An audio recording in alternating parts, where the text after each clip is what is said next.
Fala, meus amores, tudo bem com vocês? Mais um Vai Lá e Faz Cast nessa temporada de 2026 que tá linda. E eu vou trazer aqui pra vocês um dos caras que eu não gosto de trazer sempre currículo, eu gosto de trazer o que a pessoa representou na minha vida, ou me ajudou, ou a coisa que eu mais admiro nela. Vocês sabem disso.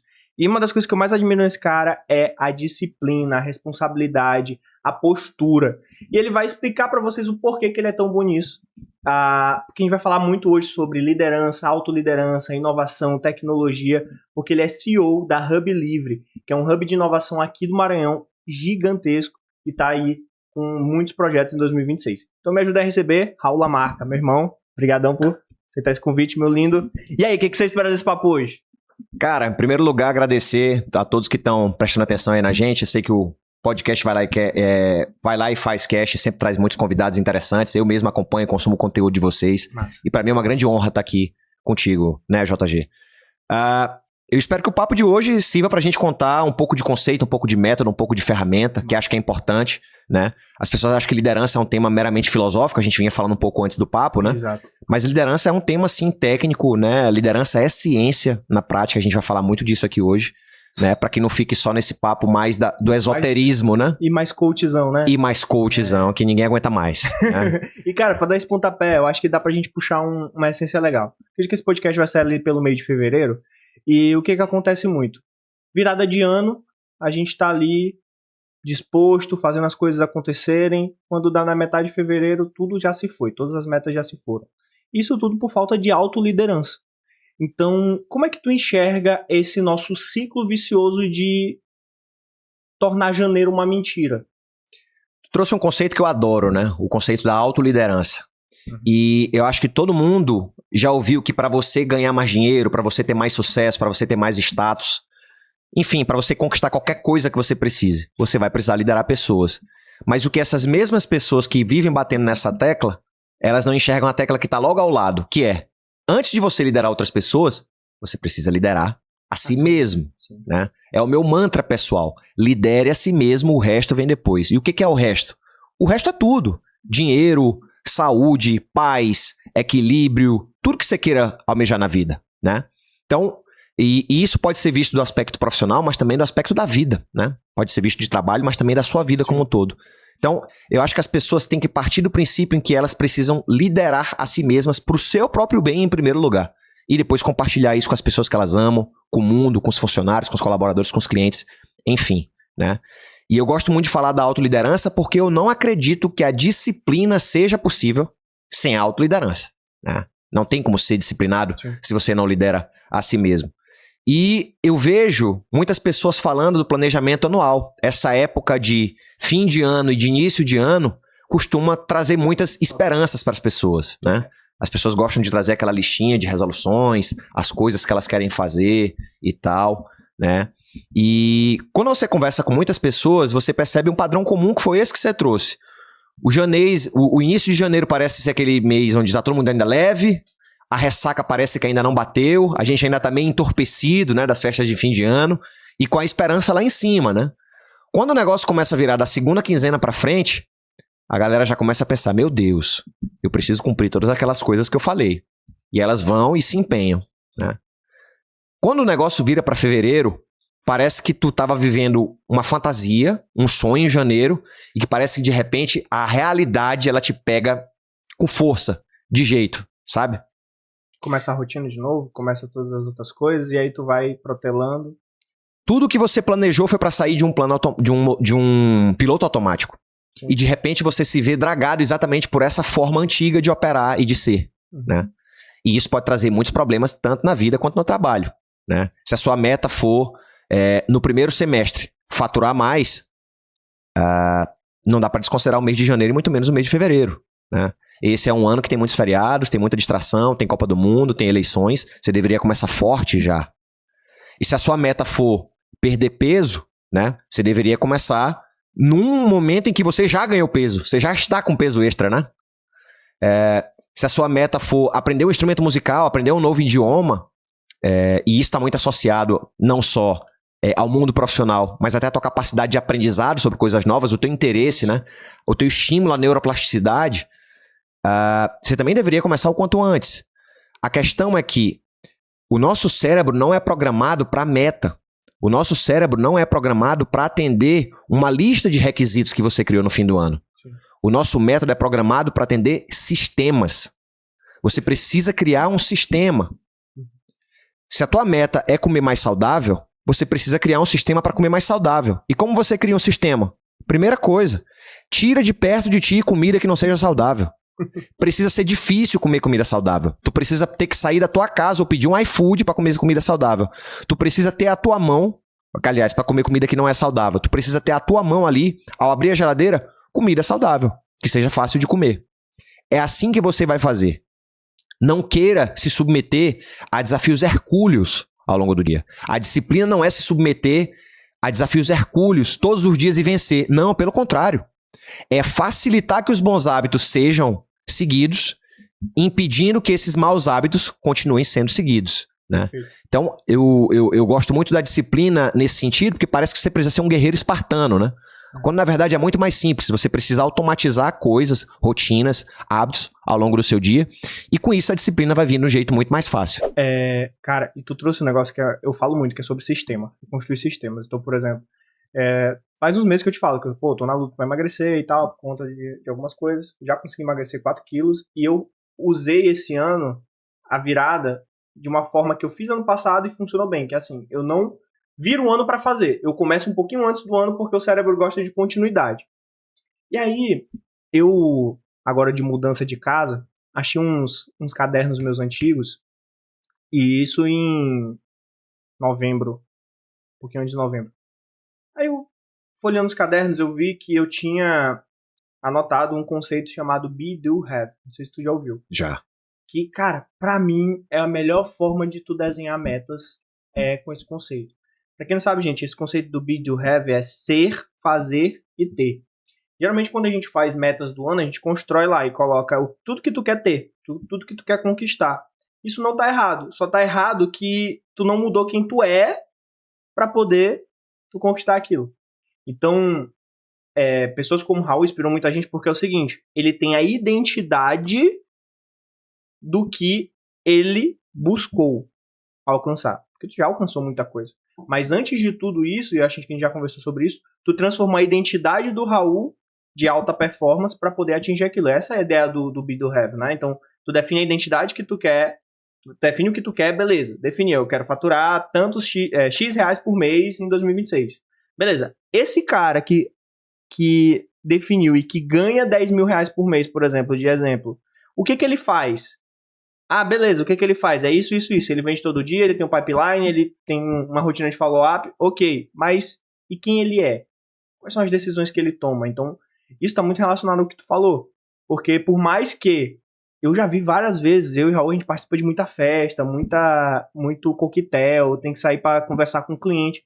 E às vezes que a gente saiu juntos, eu nunca vi Raul comendo besteira. Ele ia lá atrás do que era mais saudável, do que era mais dentro da dieta e era dentro. E quando não, era aqui. Tirava de dentro da bolsa uma marmitinha, um wheyzinho e dentro. Então, assim, é muito mais que, claro, o que Raul trouxe, gente, é pra tu dar a virada.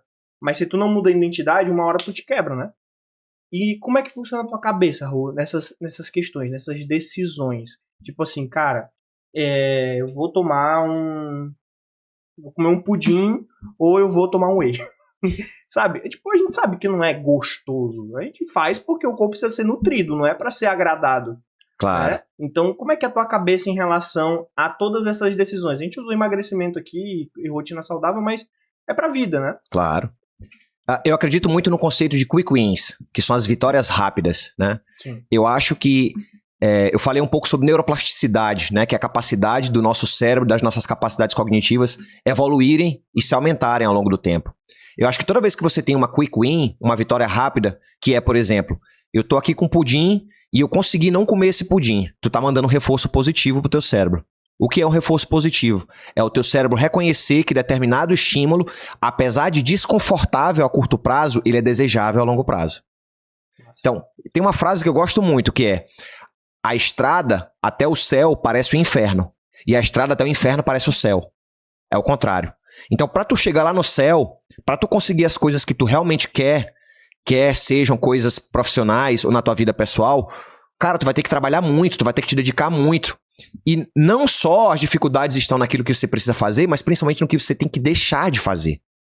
Geralmente as renúncias são mais difíceis do que as escolhas em si, né? Porque cada escolha é uma renúncia, mas a parte renunciada é que normalmente mais dói. E ao contrário, se você for por um caminho de indulgência, se você for por um caminho de hedonismo, se você for por um caminho de prazer imediato, isso vai te gerar uma satisfação momentânea. E é importante dizer que você não está fazendo isso porque você é uma pessoa ruim. Você está fazendo isso porque existe uma intenção positiva. Você quer desfrutar daquele momento. Você teve um dia difícil. Você acha que você merece. Né? Você acha que você merece aquele pudim. Né? Mas aí entra algo muito forte na minha mentalidade, que é aprender a não negociar comigo mesmo. E principalmente entender quando é que eu posso negociar comigo mesmo. Quando é que tá ok. Quando é que eu posso relaxar? Quando é que eu posso permitir? Porque não acha que tu vai poder conseguir viver uma vida 100% disciplinada o tempo inteiro na tua vida, em todas as fases. Porque não vai. Em algum momento você vai ter que ser um pouco mais autoindulgente. Mas o que eu quero te dizer é que, falando aqui do exemplo de saúde, né, de questão de emagrecer e tal, o que vai te engordar não é o pudim ou o sundae que tu come no domingo à noite. Vai ser o pudim que tu come na terça, na quarta, na quinta e na sexta. O que vai te engordar, o que vai te fazer ficar no shape, não é o que tu faz de vez em quando, é o que tu faz sempre. Se tu tem bons hábitos e de vez em quando tu fura, cara, tu vai estar bem. Se ao contrário, de vez em quando tu segue alguma coisa saudável, mas os teus hábitos são ruins, os teus resultados vão ser ruins. Daí a importância da disciplina. Eu levo isso muito pra minha mentalidade, pro meu jeito de viver. Massa. E Caio Carneiro falou uma vez uma frase que ficou muito na minha mente. Que ele fala assim, como tu quer os máximos fazendo os mínimos?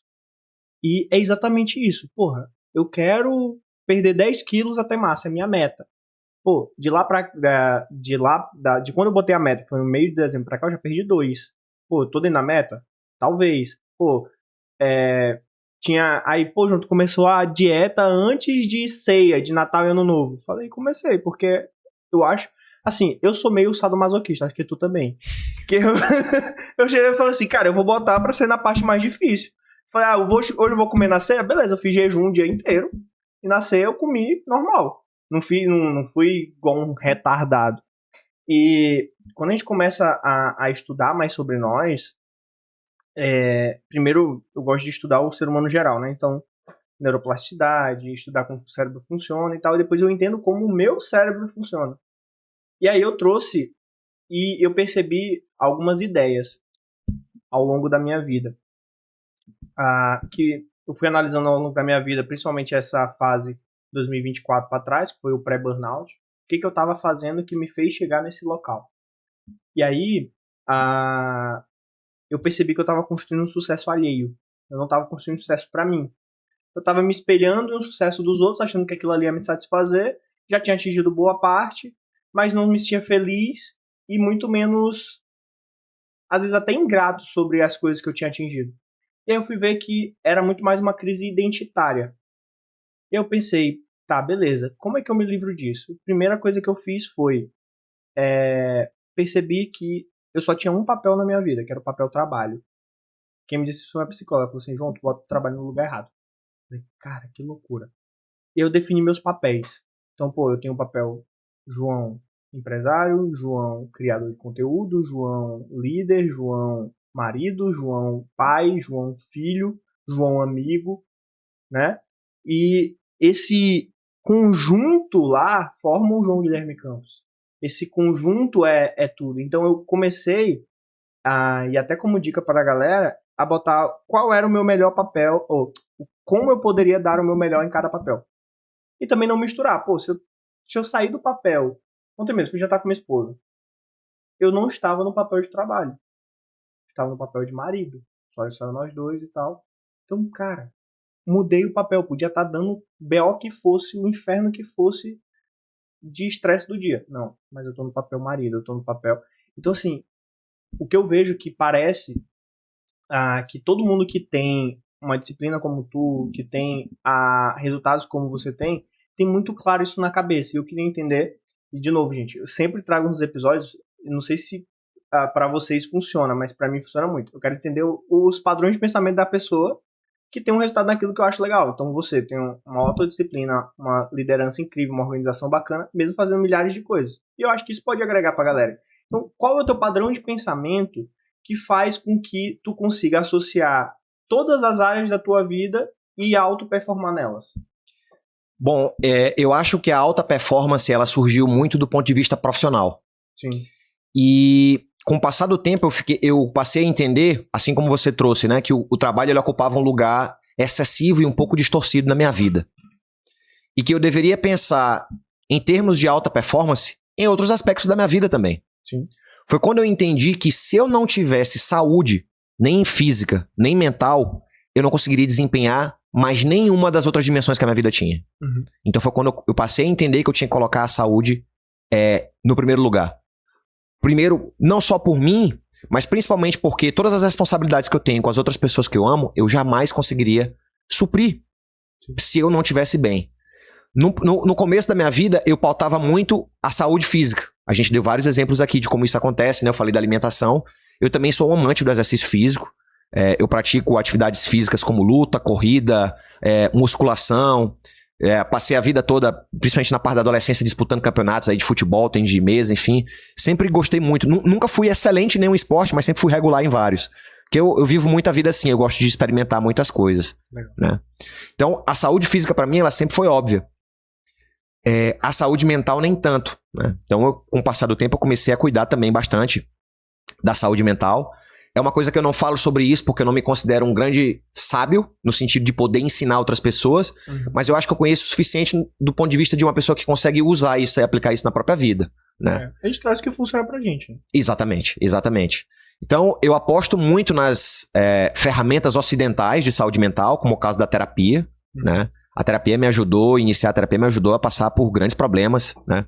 Quando eu fui demitido, quando eu me divorciei, quando eu passei a fazer a transição da vida de executivo para a vida de empreendedor, que foi uma grande transição que a gente pode falar um pouco mais ao longo desse episódio. Tudo isso quem me ajudou foi um profissional de saúde mental que me ajudou a lidar com isso. E me deu ferramentas para lidar com um montão de problemas que eu vivo hoje, sozinho, sem ajuda. Não é sem ajuda. Ele implantou as ferramentas, o software aqui necessários para que eu possa lidar com essas coisas hoje, abre aspas, sozinho, né? E também a saúde espiritual, né? Eu era um cara que durante muito tempo na vida era muito cético. Eu acreditava muito na materialidade das coisas, né? Eu não acreditava em uma dada fase da minha vida num princípio, numa força criadora desse universo, né? E se por um lado eu entendo que cabe a todo homem e a toda mulher se não tiver, criar o próprio propósito das suas vidas, mas eu acho que em algum momento houve um propósito primeiro. Esse propósito hoje eu chamo de Deus, né? Pode ser um Deus diferente do Deus que você acredita, pode ser um Deus diferente porque cada um tem a sua forma específica de conceber a Deus e acreditar em Deus. Mas eu acredito sim, hoje, num princípio, né, que move o nosso universo e que dá razão para todas essas coisas que são, né? Eu gosto muito de filosofia, né? Gosto muito de um cara chamado São Tomás de Aquino, e ele fala do motor primeiro, né? Esse motor primeiro que foi a causa de todos os outros motores que vivem no mundo. E São Tomás de Aquino traz algo muito legal, que é sobre vícios e virtudes, né? Que você precisa construir virtudes para quebrar os teus vícios. Isso ajuda também você... Tanto é que existe um ramo da psicanálise e psicologia que é pautada em São Tomás de Aquino. Só esqueci como é que fala o nome, mas é o nome, eu não vou lembrar. Mas... Fala-se muito hoje no tomismo, né? Psicotomismo, esse é o nome. Psicotomismo, exatamente. E, cara, é fantástico. E quando eu me deparei com isso, me ajudou também nos meus planejamentos anuais, porque depois que eu vi um livro chamado Um Ano em 12 Semanas, excelente referência pra ti, tu vai adorar. Ele fala que o cérebro, através da lei de Parkinson, a tua tarefa cabe dentro do tempo que tu determina pra ela. Pô, se eu vou gravar esse podcast 1 hora, eu vou gravar em 1 hora, mas se eu quero gravar 3 horas, eu vou gravar em 3 horas. Se eu vou varrer uma casa em 1 hora, eu vou levar 1 hora pra varrer, eu não vou levar 40 minutos, meia hora, não, eu vou levar 1 hora, porque o cérebro humano, ele expande a tarefa à medida do tempo que ele define. E aí ele falou exatamente isso, que, pô, se tu bota tuas metas pra 12 meses, o cérebro o tempo todo vai procrastinar porque ele sabe que tem tempo. Agora, se tu transforma o teu ano em subdivisões, que eu gosto do termo quarters, né? Tu divide em quarters, e em 12 semanas, tu tem algo muito mais urgente e muito mais produtivo pro teu cérebro. Tu consegue olhar a linha do tempo no horizonte, né? Exatamente. E aí, quando eu comecei a analisar isso, eu falei, cara, olha que louco. E aí eu, juntando com o que eu tava lendo de São Tomás de Aquino, de que, beleza, os meus problemas são esses, meus vícios. Então, eu comecei a cortar de pouco, transformar os vícios em virtudes. Então, hoje, por exemplo, eu tinha, ao longo de toda a minha vida, eu só tomava café com açúcar. Não conseguia tomar com adoçante. Hoje ou é com adoçante ou é sem nada. Na maioria dos casos, sem nada. Mas por quê? Porque o açúcar era um problema pra mim. Era um vício que eu tinha. Eu transformei numa virtude. Eu trouxe uma virtude para transformar o vício. Então, é mais ou menos essa lógica, gente. Não sou especialista, só li como curioso. Mas achei legal esse ponto que Raul trouxe. E Raul, a gente estava falando muito sobre autoliderança, sobre disciplina e tudo mais. E aí, vamos tentar fazer uma transição daqui para a empresa. Porque tu falou algo muito importante. Primeiro é a autoliderança. E isso, inclusive, é um dos princípios do teu livro favorito de liderança, que tu estava me contando, que é o primeiro princípio. Como é que são esses 5 princípios? Conta um pouquinho pra galera. Bom, eu sou um grande leitor, um grande consumidor de liderança. Eu adoro esse tema, né? Eu tenho os meus heróis quando se fala do assunto. Eu gosto muito do Simon Sinek, que é o todo Comece pelo Porquê, né? Com a teoria do ciclo dourado. E é interessante ouvir um cara como o Simon Sinek, porque ele é sociólogo, né? Ele não é um cara de business falando de liderança. Ele compreende a cultura raiz, né? A cultura como ela é de fato. Não essa cultura de plástico que às vezes é apresentada dentro dos contextos organizacionais, né? Então eu gosto muito do Simon Sinek. Gosto muito também do James C. Hunter, que é o cara da trilogia, né? Do Monge Executivo. Ali ele sai do tema de liderança, como o Simon Sinek fala, de uma pegada mais filosófica, é uma pegada quase espiritual, sabe? É uma questão que toca no coração. Amor ágape. Exatamente. Adoro aquele livro. Exatamente. É simplesmente fantástico. Eu também gosto muito do Jim Collins, né? O Jim Collins... Empresas feitas para vencer. Feitas para vencer, feitas para durar, vencedoras por opção. Como é que ele chama? É o líder... O líder de nível 5. De nível 5, isso. Exatamente. O líder de nível 5, ele parece um pouco com a quinta da sexta passagem de liderança do Pipeline de Liderança 3.0, que é do Han Charan. Né? De todos esses, um cara que também fala muito sobre liderança, eu gosto muito, que tem um dos melhores livros de negócio que eu li na minha vida, é o Princípios, do Ray Dalio. Né? É um livro simplesmente fantástico. Ele fala metade do livro sobre como ele era CEO operacional e como ele era CEO de pessoas da empresa dele. Né? E ele vai falando exatamente as diferenças entre as duas posições. Mas do ponto de vista menos humano, não estou dizendo que o Han Charan escreve de forma desumana, né? Não é isso. Até porque ele não tem como falar sobre liderança sem falar sobre ser humano. Né? Mas ele escreve a liderança de um jeito um pouco mais técnico. Né? E eu gosto muito de um framework que ele utiliza para explicar que a liderança por si só é um tema muito amplo. Uhum. Quando você fala de liderança, você está falando da pessoa que lidera a si mesma? Você está falando de um pequeno empresário que tem uma pequena firma que lidera 4 pessoas? Ou de um gestor que é coordenador numa grande empresa corporativa, ele tem 10 subordinados diretos? Ou você está falando, por exemplo, do CEO da Microsoft, lá o Satya Nadella, que tem uma empresa com quase 100 mil funcionários e que tem que liderar múltiplos países, com múltiplas culturas, múltiplos idiomas, múltiplos tempos, fusos horários, enfim. De que liderança você está falando? Né? Uhum. Então a liderança por si só, ela é um tema muito amplo. E eu acho que melhor do que ninguém, o Han Charan, um autor indiano, né, que escreveu com outros autores americanos, ele conseguiu enquadrar a temática de liderança em termos de as dificuldades que cada uma desses níveis de liderança tem e principalmente o que eles precisam aprender, o que eles vão precisar enfrentar quando estiverem vivenciando essas dificuldades ali, quando estiverem nas suas transições de carreira. Né? Ele apresenta como as 5 passagens de liderança. É uma estrutura assim fantástica, bem visual. Então tu entra na empresa e aí tu não tem maturidade nenhuma. Um Gen Z lá na época da pandemia começou a estagiar na pandemia. Tá ali. Né? O cara não consegue fazer nada só, ele não tinha costume de trabalhar em escritório, né? O chefe passa a demanda para ele. Ele não só não tem capacidade de resolver a demanda sozinho, mas ele não tem capacidade de cumprir com os próprios prazos, porque o cara tá ali, ele é júnior, ele tá aprendendo. Né? Se tudo acontecer como esperado, ele vai pegar a cultura da empresa, ele vai ter um bom relacionamento com o chefe, com a equipe, vai amadurecer o que precisa ser amadurecido, vai conseguir caminhar sozinho com as próprias pernas, cumprir prazo, cumprir qualidade. Com o tempo, ele pode ser líder de si mesmo. Ele não vai mais precisar que a mamãe pássaro vá lá e mastigue a comidinha e bote na boquinha dele. Né? Essa é a primeira passagem de liderança. Quando tu não consegue nem liderar a si mesmo, para conseguir liderar a si mesmo, né? Legal. E aí você tem a primeira passagem, né? Imagina aqui uma linha cruzando, de não ser nem líder de si para ser líder de si mesmo. E aí, se você conseguir fazer isso muito bem, talvez você tenha a oportunidade de ser promovido, né? E aí você vai liderar outra pessoa. Então imagine aqui uma outra lista.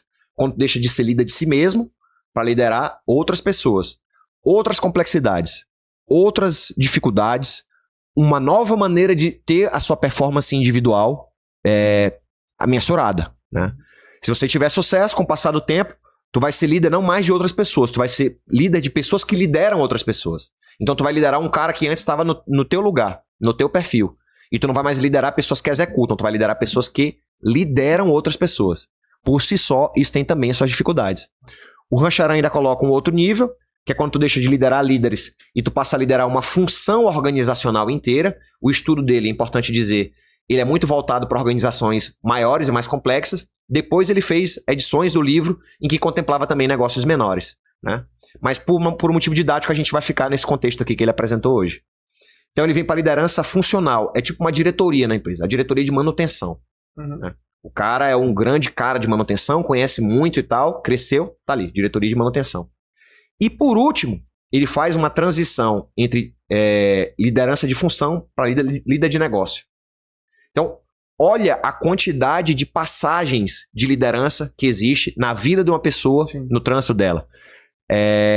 E isso vai mudando ao longo do tempo. Quando o Rancharan escreveu a primeira edição desse livro, nos idos dos anos 90, era normal que as pessoas passassem 20, 30 anos na mesma empresa. Era normal que o cara entrasse como estagiário numa empresa e saísse de lá como CEO. Ou seja, ele fizesse todas as passagens. Né? Isso é uma coisa que está cada vez mais difícil hoje. São outros tempos, né? Porque hoje existe uma maior volatilidade dentro do mercado de trabalho.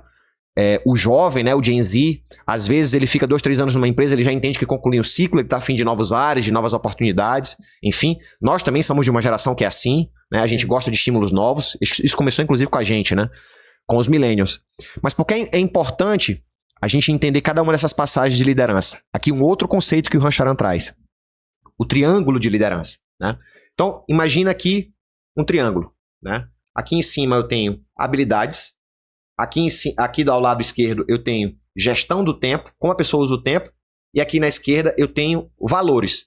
Cada uma dessas passagens exige, JG, do líder, que ele tenha uma habilidade específica, seja ela hard skill ou soft skill, que ele empregue o seu tempo de uma maneira específica e, principalmente, aquilo que ele valoriza, aquilo que ele realmente acredita, né, como valor. O que é mais fácil do triângulo de liderança é a habilidade. A habilidade você aprende e desaprende. Agora, para você mudar o valor, um princípio de um ser humano que precisa ser mudado no trânsito de uma posição entre outra, é muito mais difícil. E como alguém que viveu 12 anos no mundo corporativo, eu te digo, as empresas não estão preparadas para formar líderes de pessoas. As empresas estão preparadas para promover excelentes técnicos a gestores. Essas pessoas vão ser capazes de fazer a gestão de uma operação, essas pessoas vão ser capazes de fazer gestão de recursos, financeiros ou não financeiros, mas não vão ter a capacidade de liderar pessoas. E o que é mais difícil, e é para isso que eu estou preparando um produto digital para esse assunto, né, é que o teu chefe não vai te dizer quando ele vai te promover que vai ser exatamente esse o teu problema. Porque foi exatamente por isso que ele passou quando ele foi promovido, mas ele não quis falar para ninguém porque ele tinha medo de não saber. E ele não vai te dizer nada porque agora tá contigo. E ele não vai te dizer nada porque ele, na época, passou vergonha. E ele acha que aquilo ali não é importante. Porque, cara, se isso fosse percebido... Ó, vou te dar um exemplo agora. Agora a gente assumiu uma operação de liderança como... Porque o posicionamento da Big Grow, para quem não sabe, gente, nós somos um escritório de growth.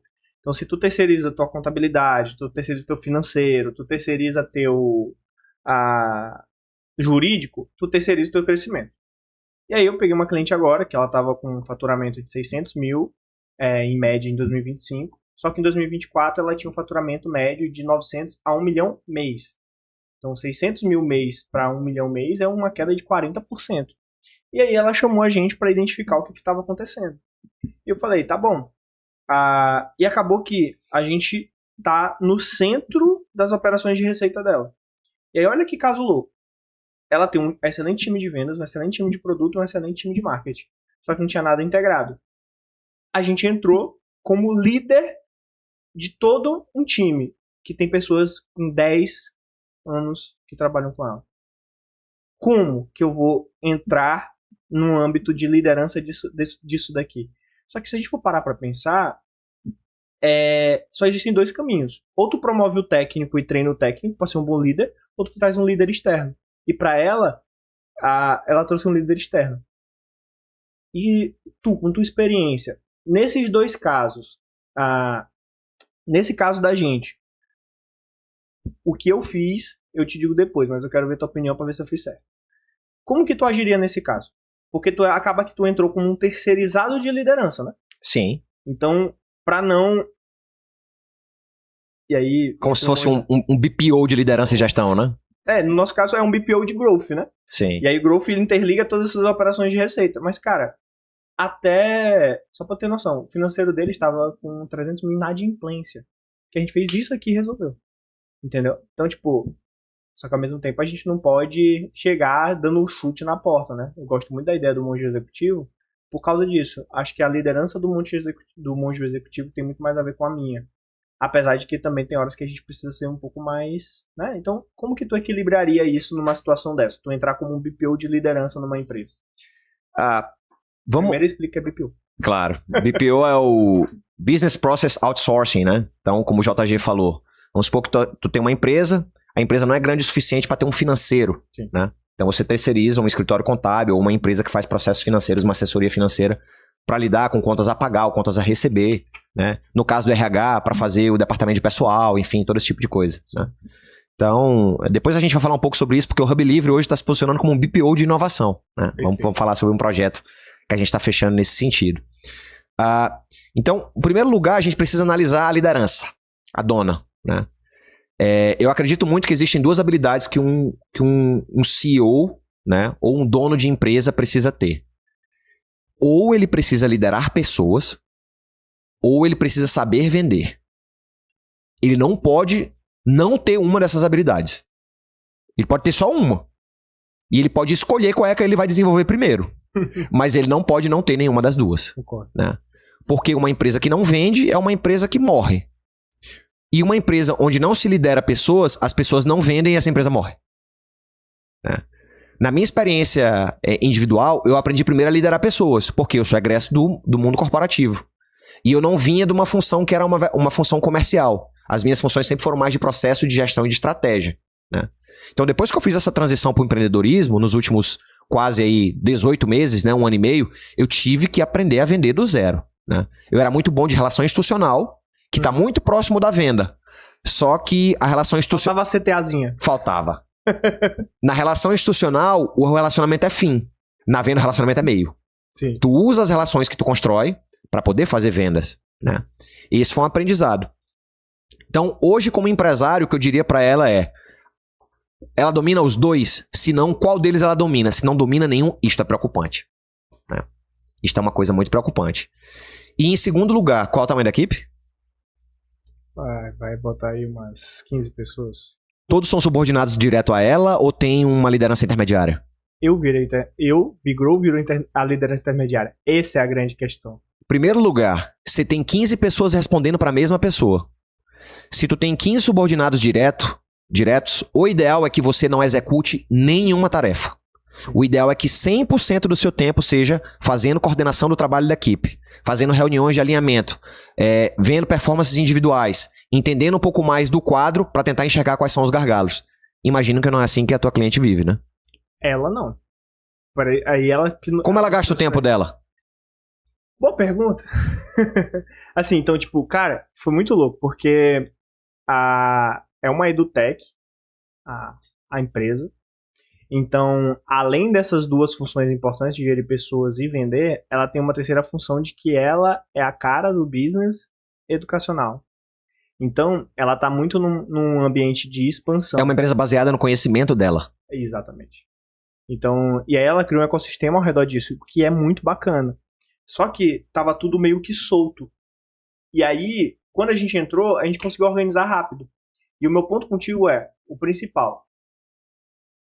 Como lidar com... É muito mais sobre nós do que sobre ela. Sim. Né? Porque como é que eu vou chegar, gente? Isso aí foi um dilema muito louco. A gente já tá com ela há quase 4 meses. E aí eu tenho minha resposta. Tem o que eu fiz e tem funcionado. Mas eu quero ver tua opinião. Cara, como que a gente entra numa empresa e o cara tem lá 8 anos e vai entrar um cara que vai liderar acima dele? Olha que louco. Não faz sentido nenhum, né?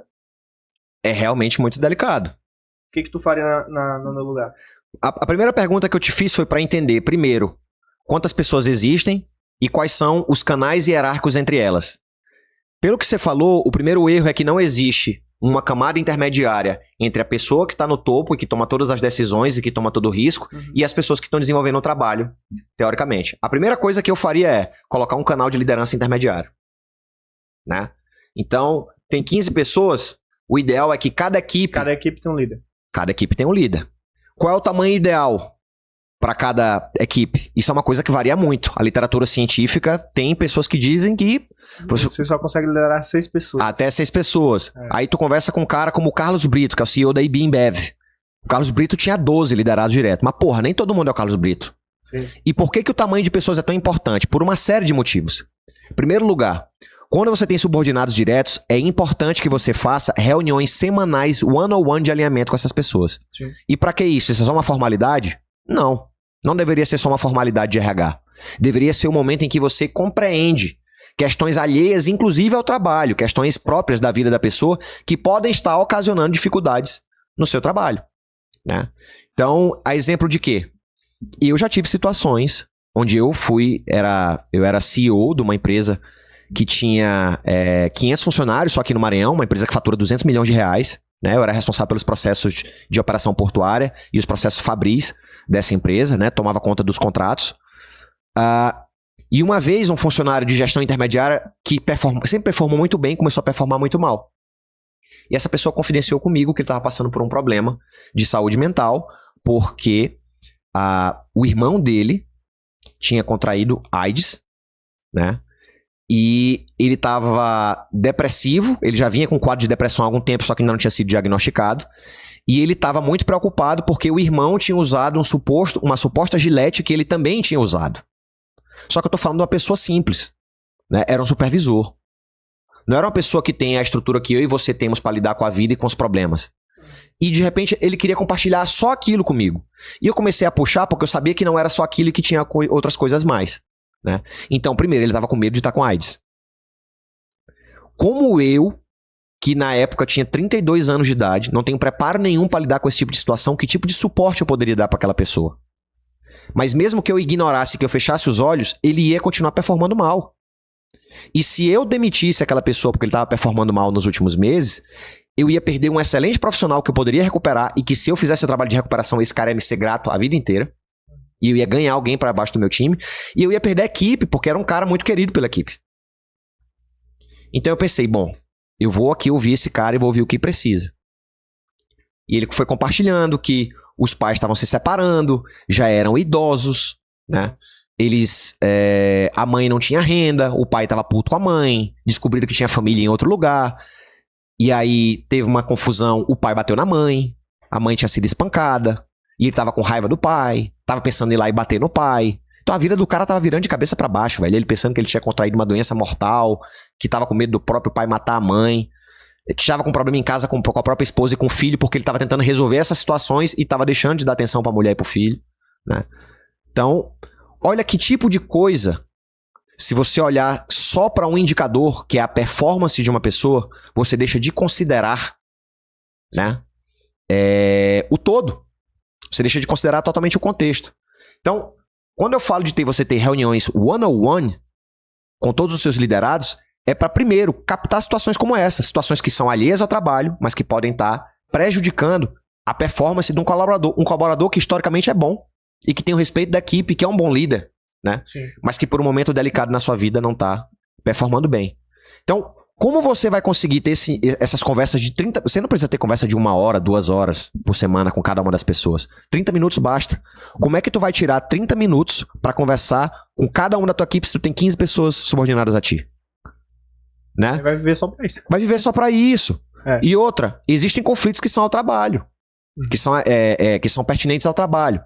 É um conflito com uma situação de um colega que está fazendo assédio um com o outro, assédio moral, às vezes até assédio sexual. É um colega que está chateado com o seu gestor imediato, porque teve ali alguma picuinha que ele entendia que o chefe deveria ter intercedido e ele não intercedeu. São todas coisas que não são faladas no dia a dia, que vão acumulando e a pessoa simplesmente resolve da pior maneira possível, que é cruzando os braços. E quando ele cruza os braços, lembrando que ele é um empregado, e você que é o dono da empresa, né? Você é que vai ser atingido por aquilo, não é ele. Como, de novo, você estaria mensurando esse tipo de coisa, que para muitos pode parecer ladainha, frescura, que esse tipo de coisa não tem nada a ver com o negócio, que eu tô aqui para trabalhar, sendo que é isso que tá tirando teu lucro, sendo que é isso que tá derrubando o teu faturamento. Exatamente. Olha como é importante a liderança, né? Então, o Jeff Bezos é um cara que gosta de dizer qual é o tamanho ideal para uma equipe. O tamanho ideal para uma equipe é se duas pizzas conseguirem alimentar aquelas pessoas. É a fórmula do cara, né? Mas eu acho que isso é uma coisa muito subjetiva. A questão é, quantas pessoas você consegue, ou até quer, se tiver o teu poder de decidir, liderar pessoalmente? Foi uma das primeiras coisas que a gente fez. A gente dividiu. Então, meu trabalho é de growth, então eu atuo diretamente nas operações que envolvem receita. Então, eu fui para produto, marketing e vendas. Separei os 3 times, parei de ter pontes, de gente fazendo 2 coisas e tal, coordenei e hoje eu centralizei a comunicação. Então, como o nosso BPO, ele funciona com os 3 sócios, que é eu, Gustavo e Thiago, cada um entra numa habilidade, cada um assume um time. Então ficou muito mais fácil e muito mais suave. Tanto é que o resultado já veio logo 45 dias depois que a gente começou o setup. Porque imagina organizar um negócio de 1 milhão de faturamento, pô. É loucura, gente. E muitas das vezes o BPO, ele é a tua solução melhor. E aí já puxando esse gancho, o que é o BPO de inovação? Explica a Hub Livre pra gente. Legal. Um dos maiores sucessos que eu tive na minha vida, eu sou egresso do sistema portuário, né? Trabalho, ainda considero que estou no setor portuário no dia 22, agora completo 11 anos, né? Eu primeiro tive uma experiência dentro da gestão pública, depois fui executivo privado, né? Como eu já falei aqui, e agora eu sou prestador de serviço, né? Um dos maiores sucessos que eu tive ainda dentro do mundo corporativo foi desenvolvendo o primeiro programa de inovação de um porto público no Brasil, né? Quando a gente começou esse trabalho lá atrás, muita gente dizia pra gente, Raul, porto, que dentre todos os modais de transporte, talvez seja o mais conservador. A maneira como tu amarra um navio do lado do cais, que é parar o navio e jogar a cordinha e amarrar, tempos bíblicos. A maneira como tu controla, a forma como o peso é distribuído na embarcação, princípio de Arquimedes, é mais antigo que os tempos bíblicos, né?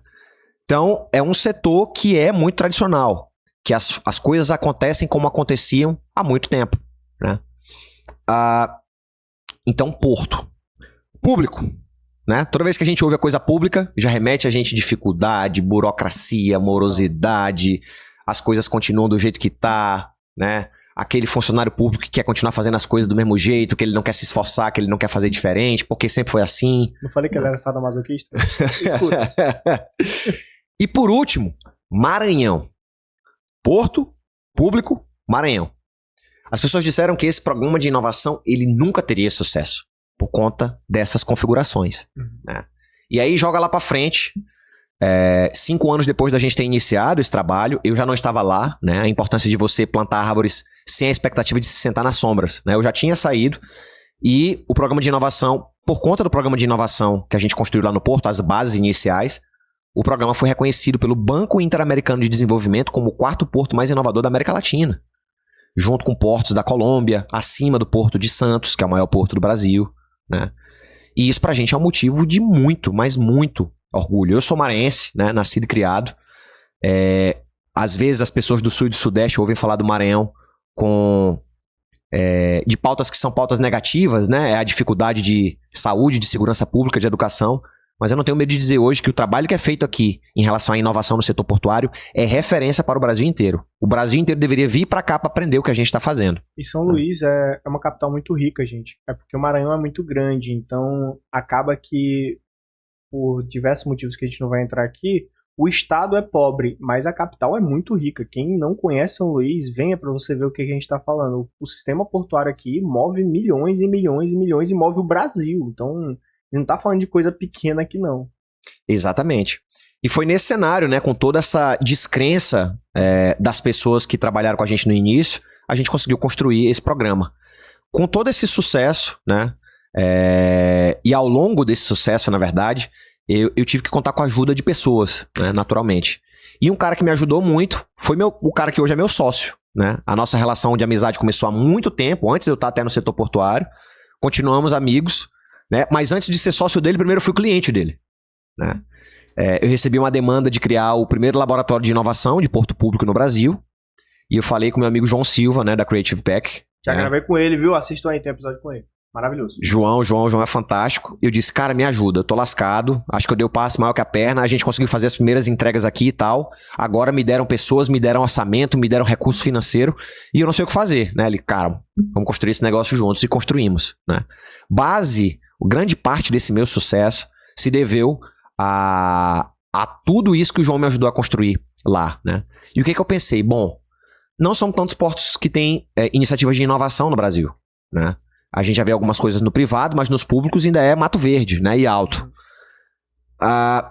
E se esse sucesso que eu ajudei do lado do contratante, a IMAP, né, que era a empresa em que eu trabalhava, ter, e se eu agora, como contratado, puder fazer o mesmo, o Hub Livre ele surge muito daí, né? Da nossa vontade de ajudar portos e logística. No primeiro momento a gente tinha esse olhar, porque era onde eu tinha as relações e tinha um conhecimento. Mas hoje o Hub Livre ele já quer se consolidar como o grande tradutor de temáticas como inovação e inteligência artificial para os setores tradicionais da economia brasileira. Eu não preciso falar de inovação e de IA para a indústria aeroespacial, para Big Techs. Esses caras já sabem disso. As pessoas que trabalham lá já sabem disso. Elas não são consumidoras de tecnologia, elas muitas vezes são produtoras. Então isso não é um mercado para mim. Mas nos setores tradicionais, a exemplo do portuário e logístico, a exemplo do setor de energia, a exemplo do setor de saneamento básico, a exemplo do setor de telecomunicações, nós temos muitas oportunidades, né? E assim, foi até um dado interessante no artigo que o próprio João publicou ontem, né? Ontem, acho que anteontem. Por que quando a gente fala de países emergentes, a gente não pode, quando a gente vai falando de inovação, né, nos países emergentes, por que a gente não pode falar só de startups? Porque 70% dessas startups são contratadas por empresas tradicionais. Não são Big Techs, não são High Techs que contratam essas startups. São empresas tradicionais. Então quer dizer que nos países emergentes, onde você tem mais dificuldade de acesso a investimento anjo, onde você tem mais dificuldade de venture cap, de captar recursos de venture capital, de fazer o exit para uma fundação série A, série B, né? Depois eu posso explicar um pouquinho mais de cada isso. Nos países desenvolvidos como a Europa e Estados Unidos, você consegue isso muito fácil. A taxa de juros lá é praticamente negativa. O investidor está procurando onde aplicar dinheiro, porque se ele deixar no banco, ele perde dinheiro. Aqui, a 15% a Selic, meu irmão, se tu não tiver uma startup que está rendendo 15,1%, o cara não vai nem ouvir falar contigo. E startup começar rendendo 15% é impossível. Então, aí tem a grande dificuldade dos países emergentes quando se fala de inovação. Acesso a crédito. E é por isso que os setores tradicionais, a exemplo de todos esses aqui que eu já citei, são tão importantes. Porque hoje, de novo, repito, 70% dos contratos das startups brasileiras vêm de empresas que não são high-tech. São empresas low-tech, empresas tradicionais. E aí é legal porque através de uma hub de inovação como a Hub Livre, a gente consegue ser o elo de conexão entre quem está com problema, quem precisa da demanda, que são as empresas tradicionais, como tu citou, e quem tem as ideias e a capacidade técnica para executar, que são as startups. E eu falei a gente, galera, mas porque eu participei como mentor de growth dentro de um dos hackathons promovidos pela Hub Livre para o Porto, e foi fantástico. Então conta como é que funciona esse trabalho de vocês. Bom, de onde vem, né, as nossas experiências? Eu tenho muita experiência com a gestão de inovação num setor tradicional específico, que é o setor portuário. Nós estamos escalando e passando a atender outros setores, né? A exemplo do setor de engenharia, agronomia e geociências. É um projeto sobre o qual eu não posso falar, mas em breve a gente vai colocar aí nas redes, vocês vão ficar por dentro, né? Então, a gente já tem procura de outros setores, como por exemplo o setor da energia, o agro está interessado em fazer um trabalho forte com a gente aqui no Maranhão, né, esse ano. Então, esses setores tradicionais já entenderam que a inovação pode ajudá-los, né? Por outro lado, se eu tenho essa minha experiência corporativa da parte de liderança e de gestão, né, do lado daqui, né, de quem presta serviço, de quem está empreendendo há mais de 20 anos, que é o caso do meu sócio João Silva, ele teve uma grande experiência que foi liderando o primeiro hub de inovação 100% privado norte e nordeste do Brasil, que foi o melhor case que a gente teve aqui, né, na região nordeste, que é o Black Swan. As pessoas falam do Porto Digital, mas o Porto Digital começou público, depois que ele foi privatizado, né? O Black Swan não, nasceu com a liderança do João Silva, meu sócio, né? E se consolidou como um dos grandes cases aqui. E é citado internacionalmente, gente. Internacionalmente. Com exits, né? A maior negociação de startup de base educacional da América Latina surgiu de uma startup criada dentro do Black Swan, que é a startup Nidu, né? Que é um case fantástico aqui de empreendedorismo maranhense. Então, qual é a nossa tese para o Hub Livre? Muitos dos nossos clientes, a gente tem projetos menores, são projetos pautados em educação corporativa. Então a empresa quer entender sobre inovação e entender como essas metodologias de inovação podem melhorar processos, rotinas, podem inclusive auxiliar os seus funcionários no desempenho das suas tarefas e das suas rotinas. A gente fez um projeto fantástico como esse agora, recém-encerrado com a COP, que é um dos maiores operadores portuários aqui do estado, né, em que a gente fez uma jornada de inovação, em que parte da jornada foi qualificação em metodologias como Design Thinking, o método IMPEF, que é o método do grupo Creative Pack, né, e a outra parte foi a gente facilitar para que eles mesmos, os próprios funcionários, criassem um protótipo funcional, conceitual e não tecnológico de baixa fidelidade, para que eles pudessem entregar isso para o seu fornecedor de TI desenvolver. Né? Note que se você pede para o seu fornecedor de TI desenvolver, ele vai colocar cheques altíssimos para alocar homem, para tentar te vender um monte de funcionalidade que tu não vai nem usar, e ele vai criar o que eu chamo de elefante branco digital. Né? E quando você permite que algo seja desenvolvido sob demanda, nesse caso para os funcionários de forma didática, ele já não tem como enquadrar todas essas horas, ele já vai ter que desenvolver algo que é muito mais desenvolvido. E a grande dificuldade é que o fornecedor de TI ele não conhece do business. Quem conhece do business é quem faz o business. Exatamente. Então como é que o cara vai programar sem conhecer das regras de negócio? Ele vai demorar muito tempo e ele vai te cobrar muito caro para isso. E a implantação vai sair ruim. Se você já chega com os requisitos dados para ele, tendo feito esse processo que a gente chama de discovery, é muito mais simples. Né? Então esse foi o nosso processo. Teve também o projeto do Hackathon. Né? Então você tem os projetos de educação corporativa que mesclam a parte teórica com a parte prática para que os funcionários possam desenvolver esses projetos que eles desenvolveram nessa rodada específica, eles vão levar aquilo para a rotina deles. Pode ser que você queira desenvolver algo que a gente chama de inovação aberta. Ou seja, em vez de eu contratar uma Big Tech para implantar um SAP na minha empresa, que vai demorar 2, 3 anos para ser implantada, por que uma fração desse custo eu não submeto um desafio para o mercado e aí pessoas que não fazem parte da minha realidade vão ter acesso a dados controlados, né? Dados compartilhados de maneira segura, e eles podem desenvolver algo não para engessar o meu processo, algo para se adequar ao meu processo, algo que não reflete Estados Unidos, Europa e China, mas algo criado aqui, por pessoas daqui, que conhecem a nossa realidade e conseguem utilizar. Algo que não vem com cifras milionárias, mas algo que é feito para atender a tua estrutura de custo. Então, um hackathon ele serve para isso. Por que as empresas costumam contratar gente para fazer hackathon? Primeiro, elas querem posicionar a marca com marcas inovadoras. Segundo, elas querem ter acesso aos talentos, às pessoas que vão trabalhar naquele hackathon, porque ela pode contratar a pessoa e virar funcionário dela. E por último, porque ela pode desenvolver um fornecedor. Então, tu tem um fornecedor sendo desenvolvido sob demanda para ti. Né? O que tu vai ter que pagar? Tu vai ter que pagar um evento, tu vai ter que pagar a nossa equipe que vai fazer o mapeamento dos desafios, que vai construir um edital, que vai analisar os projetos, que vai dar mentoria para essa turma, né? E que no final tu vai chegar com 2 ou 3 melhores versões de soluções, MVPs, como a gente gosta de dizer, né? Ou protótipos, enfim, para resolver aquele desafio. Então, antes de colocar qualquer real na startup em si ou no fornecedor, tu já tem a garantia de que ela montou algo que é para te atender. Não é algo genérico. Ele não vai ter que adequar depois, né? E tudo fica muito mais simples quando acontece assim. Um dos grandes exemplos nesse hackathon que a gente realizou, que você participou com a gente, uma das empresas do porto tinha dificuldade com pombos. Né? E esse é um problema crônico de todos os portos que têm movimentam cargas vegetais, né, em todo o Brasil. E não é diferente aqui no Itaqui, que a maior carga movimentada é a soja, né, que acaba atraindo muito pombo. Esse problema de fauna sinantrópica não é um problema só dos portos. A gente vê esse problema na cidade. Vai no centro de São Luís pra você ver. No condomínio lá dos meus pais botaram um negócio pra tentar tirar pombo. Exatamente, a quantidade de pombos. E já existem soluções, né? Tem gente que tenta com espantalho, mas o pombo é um bicho altamente adaptativo, né? E ele simplesmente se acostuma e vê que não é uma ameaça. Tem gente que tenta falcoaria. A falcoaria é eficiente, mas ela gera um outro problema. O que fazer com o resíduo do cadáver do pombo? Né? Fora direitos animais, né? Exatamente. Tem uma resolução do IBAMA que você não pode mais fazer isso porque provoca sofrimento ao animal, né?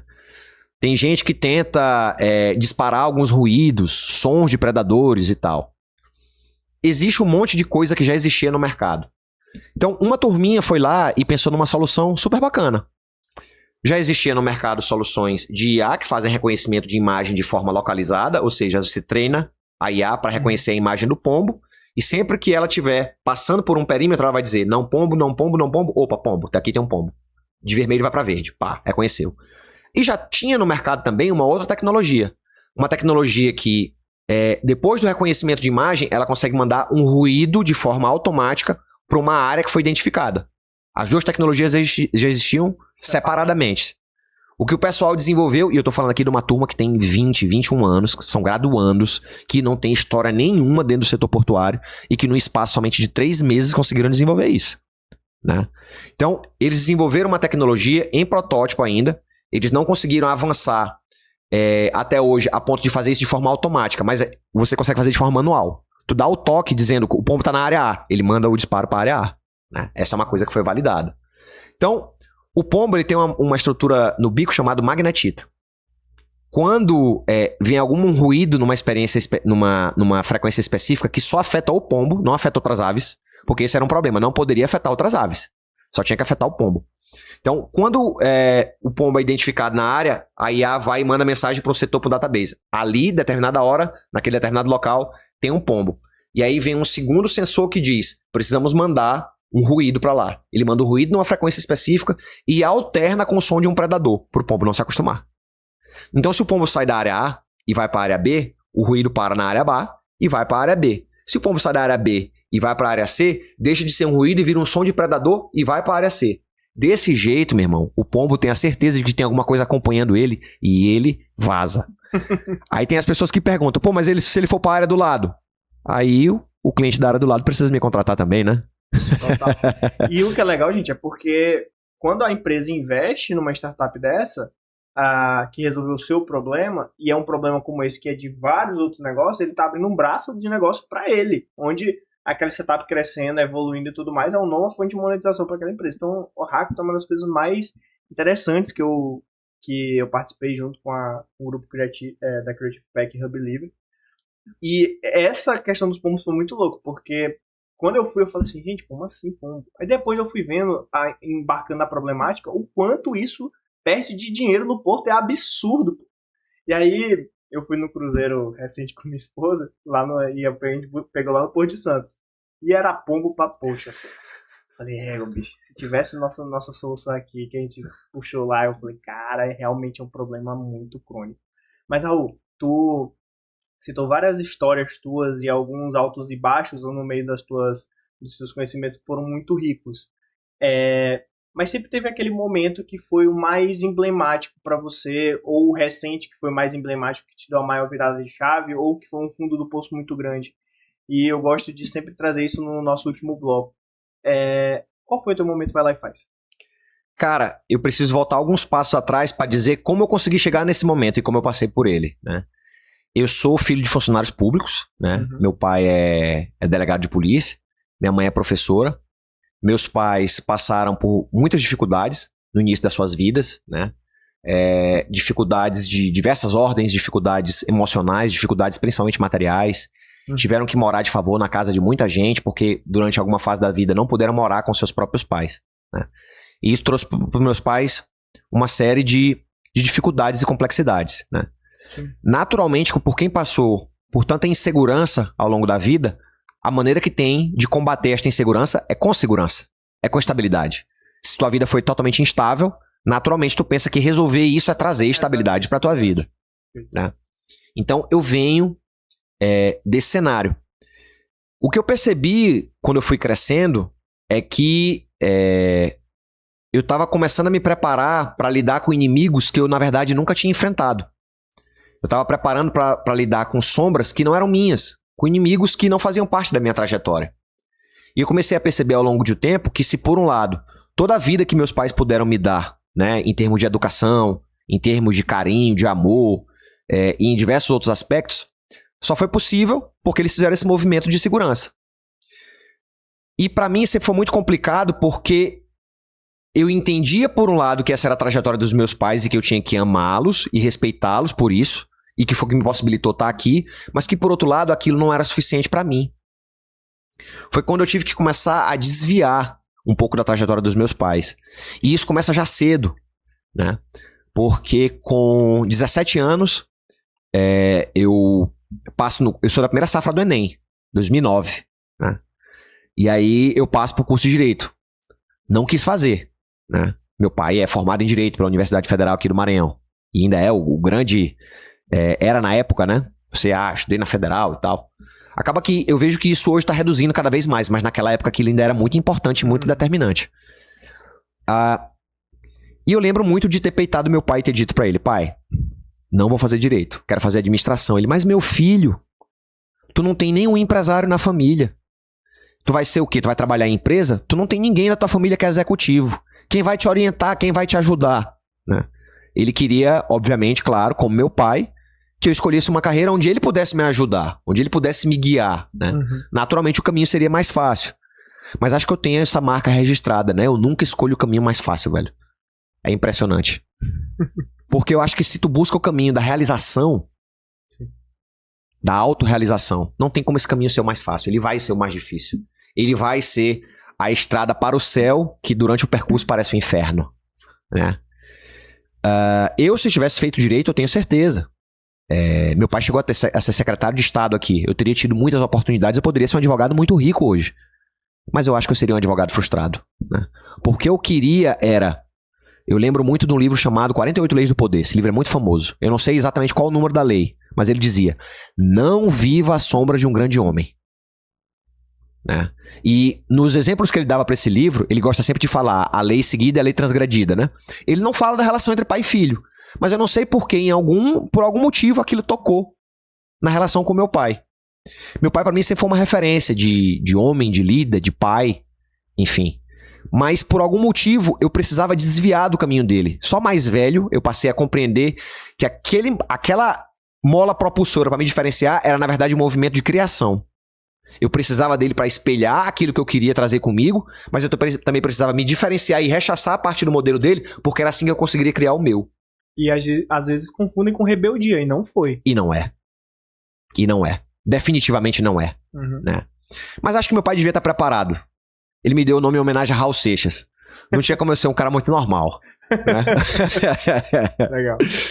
E aí eu disse pro meu pai: não, o caminho pra mim é ser executivo de uma grande empresa. Eu falei isso com 17 anos. Né? E aí corta lá pra 31 anos. 14 anos depois de ter conseguido o primeiro emprego, de ter conseguido estágio numa multinacional, de ter entrado no setor portuário, de ter encarreirado, de ter virado executivo no privado.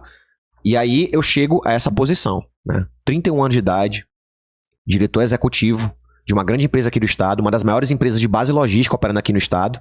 A empresa também tem operações em São Paulo, né, mas eu era responsável somente pelas operações daqui de São Luís e de Imperatriz. Né? Então, nossa, cheguei, né? Alcancei. A primeira coisa que eu percebi é que com 17 anos eu consegui olhar o palco de ser executivo de uma grande empresa. Mas eu não conseguia olhar o bastidor. Qual é o palco? O palco é fácil. Dinheiro, prestígio, status, viagens, possibilidade de morar fora. Poder, claro. Não vamos dourar a pílula aqui, né? É difícil ter um homem que não seja seduzido por poder ou por dinheiro, e quando não é pelos dois. Né? Isso me seduzia bastante com 17 anos, e eu agora podia vivenciar isso aos 31 anos. Só que aos 31 anos, entre quem pensou no passado e quem conseguiu naquele momento, eu vi o preço a ser pago por ter uma posição como aquela. E de todos os preços a serem pagos... Obrigado, JG. De todos os preços a serem pagos, teve um preço que eu não quis pagar. eu estava entrando numa empresa que ia completar o seu 10º ano, era uma empresa muito bem sucedida, uma empresa que fatura milhões, né? O meu ex-chefe, na época, sempre fez questão de estar à frente ali da gestão, né? E me contratou como diretor executivo. Ele tinha o jeitão dele, né? Ele gostava de liderar a empresa do jeito dele. Naturalmente, quando você contrata um diretor executivo, a ideia é que você também dê liberdade pro cara ir tocando as coisas da maneira como ele acredita, né? Com o passar do tempo, eu entendi que o meu chefe tinha, sim, a expectativa. Ele ainda estava muito embrincado, ele ainda estava muito conectado com as operações da empresa. Ele não conseguia dar o espaço necessário para um cara como eu, que era jovem, que tinha histórico em grandes empresas, que vinha de um sucesso, liderando o primeiro programa de inovação no Porto Público do Brasil. Ele não conseguiu dar o espaço necessário para eu criar. Porque criar o que eu estava pensando em criar, eu estava pensando em criar uma empresa de ponta, né? Uma empresa que... Essa empresa tinha operações fantásticas, mas na área de back-office, na área de gestão, ainda tinha um grande trabalho a ser feito, né? E era isso onde eu queria focar todos os meus esforços.